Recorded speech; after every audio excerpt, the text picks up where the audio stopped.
नमस्कार, आदाब, आयुबोवान। श्रीलंका की राजधानी कोलंबो में हूँ मैं, आपके साथ में स्मिता शर्मा हूँ। मेरे YouTube station Smita Sharma journalist और रेड माइक के सभी दर्शकों का स्वागत है। कोलंबो में शनिवार देर रात को कर्फ्यू इम्पोज कर दिया गया था, रात के 10 बजे से लेकर सुबह 6 बजे तक, और फिर उसे एक्सटेंड किया दोपहर 12 बजे तक। आज यहाँ सड़कों पर बहुत ही कम ऐसे गाड़ियाँ हैं जो चलती हुई आपको नज़र आएंगी। जो इसेंशियल सर्विसेज हैं या मीडिया के लोग हैं वही ट्रैवल कर रहे हैं, क्योंकि वोटों की गिनती जारी है। 21 सितंबर को राष्ट्रपति चुनाव हुए और शाम को लगभग 6 बजे के आसपास पहले पोस्टल बैलेट्स की गिनती शुरू हुई और फिर जो पेपर बैलेट्स है उनकी गिनती देर रात जारी रही। तो अभी तक बहुत एक डेफिनेटिव एज बनाए हुए हैं अनुरा कुमार दिसानायके, जो कि 55 साल के मार्क्सिस्ट नेता हैं, लेफ्टिस्ट नेता हैं, एकेडी। वो उन्होंने बहुत चैलेंज किया है यहाँ की रूलिंग इलीट को, एक तरीके से खुद को आउटसाइडर बताते हैं, लेकिन पहले सरकार में एक ब्रीफ पीरियड के लिए रहे थे और 2000 से वो सांसद बने हुए हैं श्रीलंका में। तो राजनीति में कोई नए खिलाड़ी तो नहीं हैं, लेकिन पहले वो जेवीपी के नेता थे। जेवीपी का एक विवादित इतिहास रहा है श्रीलंका में, एक इंसर्जेंट इतिहास रहा है खास करके 80 के दशक में।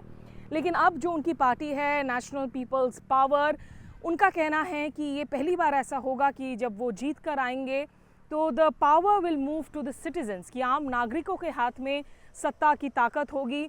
तो जो इस तरह के आप नारे अरविंद केजरीवाल की तरफ से सुनते हैं, आम आदमी पार्टी की तरफ से सुनते हैं, कुछ कुछ वैसी सिमिलैरिटीज़ आपको नज़र आएंगी। देखिए, ये मेरे पीछे जो आप इमारत देख रहे हैं, ये दरअसल श्रीलंका का संसद है और लोकतंत्र की इमारत। इसमें 225 सीटें हैं, लेकिन इस वक्त एकेडी के कुल मिलाकर सिर्फ 3 सांसद हैं, जिनमें से वो खुद भी शामिल हैं। तो उनके पास अभी वो बेंच स्ट्रेंथ नहीं है कि वो अपने मंत्री अपॉइंट कर सके। लेकिन जो लीड्स बनाए हुए हैं लगातार, वो अभी तक के रिजल्ट्स में और ट्रेंड्स में इससे साफ है कि जब वो सेकंड प्रेफरेंस वोट काउंट की भी जब गिनती होगी, क्योंकि यहाँ पर चुनाव में लोगों को कहा गया था कि आप 3 प्रेफरेंस डालें, कि आपके पहले प्रेफरेंस कौन है, सेकंड कौन है, थर्ड कौन है। तो वो जब गिनती होगी तो मैक्सिमम वोट्स जो हैं वो दिसानायके को ही मिलेंगी। ये साफ हो गया है कि अगले राष्ट्रपति वो बनेंगे। कहा यही जा रहा है कि वो शपथ ग्रहण के बाद में पार्लियामेंट को डिसॉल्व कर देंगे, क्योंकि इस पार्लियामेंट को उनकी पार्टी ने बार बार कहा है कि ये प्रतिनिधित्व करता है ओल्ड आइडियाज़ को। इस वक्त जो सरकार है वो ओल्ड रूलिंग एलीट को रिप्रेजेंट करती है। इसी पार्लियामेंट में 2 साल पहले आरगलाई मूवमेंट के बाद जब उस वक्त के राष्ट्रपति गोटाबाया राजपक्षे मजबूर हुए थे देश छोड़कर भागने के लिए, इस्तीफा देने के लिए, तो रणिल विक्रमसिंघे जो उस वक्त बहुत सीजन नेता थे, वेटरन नेता थे, प्रधानमंत्री रह चुके हैं, उन्हें पार्लियामेंट ने चुना था बतौर राष्ट्रपति। और पिछले 2 साल में उन्होंने काम किया, एक तरीके से इकोनॉमी को स्टीयर किया, एक वर्स्ट क्राइसिस के ज़रिए इंटरनेशनल मॉनेटरी फंड के साथ बातचीत लगातार कर रहे हैं। बेल आउट्स की जो पैकेजेस हैं उस पर काम जारी है और उसकी वजह से लोगों पर काफ़ी ज़्यादा टैक्स भी लगाया गया है, क्योंकि ऑस्टेरिटी मेजर्स इम्पोज किए गए हैं। लेकिन जनता ने नकार दिया है रणिल विक्रमसिंघे को। वो उन्हें पुरानी सरकार के हिस्से के तौर पर ही, उसी का एक पार्ट के तौर पर देखती हैं कि वो ओल्ड गार्ड को रिप्रेजेंट करते हैं। जनता चाह रही है कि नए आइडियाज़ आएँ। अनुरा दिसानायके के आइडियाज़ कुछ रेडिकल भी हो सकते हैं। उन्होंने कहा कि वो IMF के पूरी की पूरी डील को ही रीनेगोशिएट करना चाहेंगे, जो शायद मुमकिन नहीं होगा।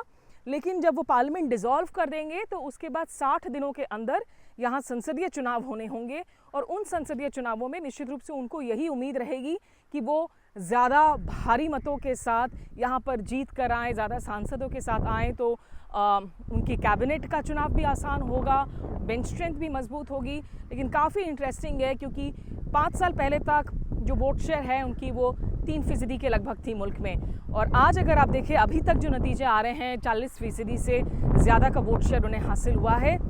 आसान नहीं होगा आगे की राह उनके लिए, चुनौती ये ज़रूर बनी रहेगी कि कैसे इंक्लूसिव सरकार बनाएं। उन्होंने रेस, रिलीजन कार्ड, धर्म का कार्ड, ये सब नहीं खेला है चुनावों में, और लगातार कहा है कि वो खास करके प्रो पुअर बातें करेंगे, क्योंकि लेफ्टिस्ट हैं। वो डिस्क्रिमिनेशन ख़त्म करेंगे समाज में। और श्रीलंका में जो तमिल अल्पसंख्यक हैं, जिनके खिलाफ महिंदा राजपक्षे जब वो राष्ट्रपति थे उन पर बहुत आरोप लगे थे कि उनके खिलाफ काफ़ी नाइंसाफ़ी हुई थी, उनको साथ लेकर उनको एक राजनीतिक आवाज़ देकर क्या चल पाएंगे दिसानायके। और जिन लोगों ने उनके लिए वोट नहीं दिया है, क्या वो उनके भी प्रेसिडेंट शामिल होंगे? ये ज़रूर साफ है कि उनके सिर पर जो ताज सजेगा वो कांटों भरा ताज ही सजेगा फ़िलहाल, और कई सारी जिम्मेदारियां होंगी और कई उम्मीदें भी। कोलंबो में मैं स्मिता शर्मा।